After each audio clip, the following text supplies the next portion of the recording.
আজকে আমরা তথ্যপত্র চ্যাপ্টারের সবচেয়ে মোস্ট ইম্পর্ট্যান্ট ম্যাথগুলো অর্থাৎ নমুনা প্রশ্নের সৃজনশীলগুলো আলোচনা করব এবং গড় মধ্যক প্রচুরক সব কিছু এই ভিডিওতে আলোচনা করব। আর ভিডিও শেষে আমি এমন শর্টকাট দিব যেটা দিয়ে তুমি এক্সামে ফুল মার্কস খুব সহজেই পেয়ে যাবে। তো কথা না বাড়িয়ে চলে যাচ্ছি সমাধানে। তো আমরা আজকে নমুনা প্রশ্নের এই যে সৃজনশীলটা এটা নিয়ে আলোচনা করব। তো এখানে আমরা দেখতে পাচ্ছি একজন শিক্ষার্থীকে 20 থেকে 40 পর্যন্ত সংখ্যাগুলোর মধ্যে 10টি সংখ্যা লিখতে বলায় সে নিম্নোক্ত সংখ্যাগুলো লিখলো, অর্থাৎ এই সংখ্যাগুলো লিখলো আর কি। এখন প্রথম প্রশ্ন হলো উপাত্তগুলোর গড় নির্ণয় করো। 2 নম্বর প্রশ্ন উপাত্তগুলোর মধ্যক প্রচুরক নির্ণয় করতে হবে, এগুলোর মধ্যক প্রচুরক নির্ণয় করব এবং উপাত্তগুলোর রেখাচিত্র অঙ্কন করে অঙ্কিত রেখাচিত্রের বর্ণনা দিতে হবে। তো আমরা এক এক করে সবগুলো সমাধান করব। তো দেখো আমাদের প্রথম প্রশ্নটা ছিল উপাত্তগুলোর গড় নির্ণয় করতে হবে, অর্থাৎ এই যে উপাত্তগুলো দেওয়া আছে এগুলোর গড় নির্ণয় করব। তো গড় নির্ণয় করতে হলে আমাদের কী করতে হবে, দেখো প্রথমে অর্থাৎ এই সংখ্যাগুলো যোগ করে এখানে 10 দিয়ে ভাগ করে দিলেও কিন্তু তুমি আনসার পেয়ে যাবে। তো আমি এগুলো বললাম না তোমাকে, আমি জাস্ট তোমাকে এতটুকু বলবো, এই যে সংখ্যাগুলো যোগ করে, ঠিক আছে, 10 দিয়ে ভাগ করলে হয়েছে। আর এই সংখ্যাগুলো যোগ করলে পাওয়া যায় কত, 315, আর 10 দিয়ে ভাগ করলে এটা আসে 31.5। এটাই হচ্ছে গড়। আর তুমি যদি আর সুন্দর করে সাজাতে চাও সেক্ষেত্রে তুমি আমার এই যে এটা ব্যবহার করতে পারো, এই যে সারণীটা ব্যবহার করতে পারো, ঠিক আছে। আর যদি না চাও সেক্ষেত্রে এটা লিখে দিলেই হয়ে যাবে, জাস্ট এইটুকু লিখলেই হয়ে যাবে, ঠিক আছে। এখন আমরা ক নম্বর দেখব। ক নম্বরে যেটা বলা আছে উপাত্তগুলোর মধ্যক প্রচুরক নির্ণয় করা। মধ্যক নির্ণয় করব। মধ্যক কীভাবে নির্ণয় করে? মধ্যক হচ্ছে উপাত্তের সংখ্যা যোগ এক, উপাত্তগুলো এখানে ছোটো থেকে বড় ক্রমে সাজাতে হবে। তারপর তোমরা আগের ভিডিওতে দেখেছো কীভাবে আমি মধ্যক নির্ণয় করছি, ওইভাবেও করতে পারো। আবার তুমি যদি চাও আমার মতো করবে সেক্ষেত্রেও করতে পারো। তো আমি এটা কীভাবে করতেছি ভালো করে খেয়াল করবো। এটা করার জন্য আমাদেরকে ক্রমজিত গণসংখ্যা লাগবে। তো আমি ক্রমজিত গণসংখ্যা এখানে নিলাম। দেখো তো এখানে প্রথমে যেহেতু সবচেয়ে ছোটো 20 আছে সেজন্য আমি 5 ব্যবধান করে এই যে শ্রেণীগুলো গঠন করলাম। 20 থেকে 24, 25 থেকে 29, 30 থেকে 34, আর 30 থেকে 35 থেকে 39, ঠিক আছে।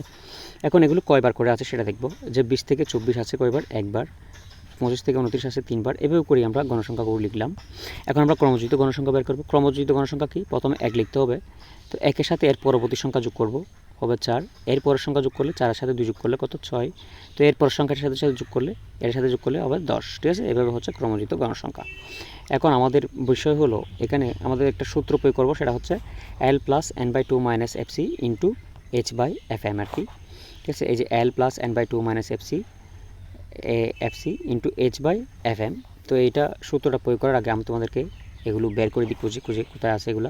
ব্যবধানকে আমরা h ধরি, h হচ্ছে এখানে 5, ঠিক আছে। আর প্রচুরক শ্রেণী যেটা, মধ্যক শ্রেণী, যেহেতু এখানে 10টা আছে সংখ্যা, ঠিক আছে, তাই 10-এর অর্ধেক কত, 5।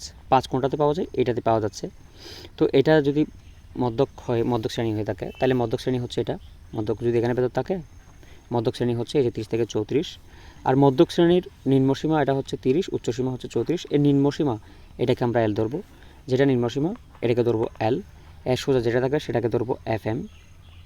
এর সোজা গিয়ে পূর্ববর্তী শ্রেণীর ক্রমজিত গণসংখ্যা এটা হচ্ছে FC, ঠিক আছে। আমি আবার বলতেছি, মধ্যক শ্রেণীর নিম্নসীমা হচ্ছে L, এর সোজা গণসংখ্যা হচ্ছে FM, এর সোজা গিয়ে পূর্ববর্তী ক্রমজিত গণসংখ্যা হচ্ছে FC, আর ব্যবধান হাইট হচ্ছে H। তো এই যে মানগুলো লিখবে, লেখার পর তুমি জাস্ট এটা L হচ্ছে এটা, আর C হচ্ছে 4, FM হচ্ছে কত 2, আবার H ব্যবধান হচ্ছে 2। তো আমরা জাস্ট এখানে সূত্রটা লিখলাম, এই যে সূত্রটা লিখলাম, লেখার পর মানগুলো বসালাম। মানগুলো বসে ক্যালকুলেট করলেই কিন্তু আমাদের কাজটা কিন্তু হয়ে যাচ্ছে। এখানে 32 হয়, তাহলে মধ্যক হচ্ছে কত, 32। এখন আমরা এর প্রচুরকটা নির্ণয় করব। প্রচুরক কি? প্রচুরক হচ্ছে সবচেয়ে বেশিবার উপস্থাপিত মান। তো তোমরা প্রচুরকের সূত্রটা প্রয়োগ করে তোমরা এখানে করতে পারো, ঠিক আছে।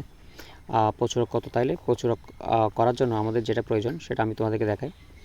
এই যে প্রথমে ক্রমজিত গণসংখ্যা রাখবা, সবচেয়ে বেশিবার যেখানে বেশিবার উপস্থাপিত মান আর কি। তাহলে সবচেয়ে বেশি গণসংখ্যা আছে কত, 4, ঠিক আছে।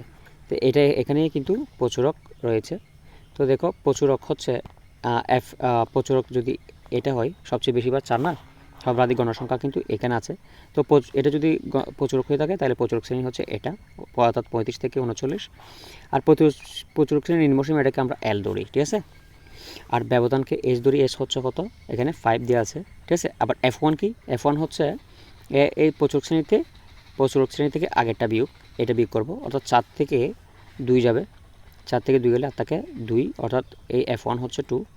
তাহলে F2 কত? এই 4 থেকে এদিকে পরে তো কিছুই নেই, সেক্ষেত্রে 0 হবে আর কি, 0 হবে F2। তো আমরা এখানে লিখব F2 হচ্ছে 0। তো এখানে F1 plus F2 into H, দেখতে পাচ্ছ সূত্রটা লিখলাম, লেখার পর আমরা মানগুলো বসাবো। এই যে মানগুলো বসালাম এবং ক্যালকুলেট করলাম, ক্যালকুলেট করে আমরা পাচ্ছি কত? 36.17, এটাই হচ্ছে প্রচুরক। তো শিক্ষার্থীরা এতটুকু যদি ক্লিয়ার হয়ে থাকে তাহলে চ্যানেলটা এখানে সাবস্ক্রাইব করে দাও, নাহলে কিন্তু পরের ভিডিওতে আবার কঠিন লাগতে পারে। তো দেখো ঘ নম্বর আমরা দেখব, উপাত্তগুলোর রেখাচিত্র অঙ্কন করে অঙ্কিত রেখাচিত্রে বর্ণনা দিতে হবে। তো আমরা রেখাচিত্র অঙ্কন করব। রেখাচিত্র অঙ্কন করতে হলে আমাদের এই যে প্রথম আমরা সারণীটা গণে নিলাম, এখান থেকে ক হতে আমরা সারণীটা পাইছি, এটা লিখে নিলাম এখানে। এরপর কোন সংখ্যা কতবার গেছে সেটা আমরা দেখব। তো এখানে এই যে 22, 27, 32, 37 আমরা মধ্যমান নিলাম এগুলার। অর্থাৎ মধ্যমান কীভাবে বের করে? এই দুইটা যোগ করে 2 দিয়ে ভাগ করা। তাহলে 22 এবং 24-এর মাঝখানে যে সংখ্যাটা, অর্থাৎ 22, 24 যোগ করে 2 দিয়ে ভাগ করলে আসবে 20, 24 যোগ করে 2 দিয়ে ভাগ করবা, সেক্ষেত্রে আসবে 22, এবং 25, 29 যোগ করে 2 দিয়ে ভাগ করলে আসবে 27।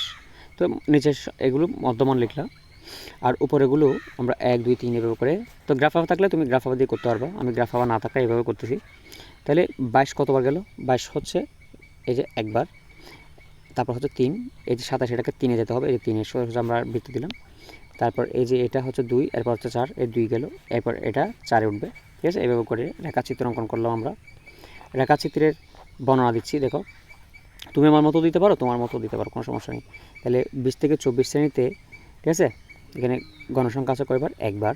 ঠিক আছে, 25 থেকে এই শ্রেণীতে 3 বার হয়েছে, এইভাবে 2 বার কম হয়েছে আর কি। আর 35 থেকে 39 শ্রেণীতে এখানে গণসংখ্যা হয় সর্বাধিক 4 বার। শেষ শ্রেণীতে, অর্থাৎ এই যে শ্রেণীতে 35 থেকে 39 শ্রেণীতে সবচেয়ে বেশিবার তথ্য উপস্থাপিত হয়েছে। তো শিক্ষার্থীরা, এই ভিডিও যদি তোমাদের উপকার আসে তাহলে অবশ্যই চ্যানেলটা সাবস্ক্রাইব করে বেল বাটনটি অন করে দাও, না হলে পরের ভিডিও মিস করে যাবে। ধন্যবাদ সকলকে ভিডিওটি দেখার জন্য। আমি খুব সহজ করে তোমাদেরকে বোঝানোর চেষ্টা করি। ধন্যবাদ সকলকে।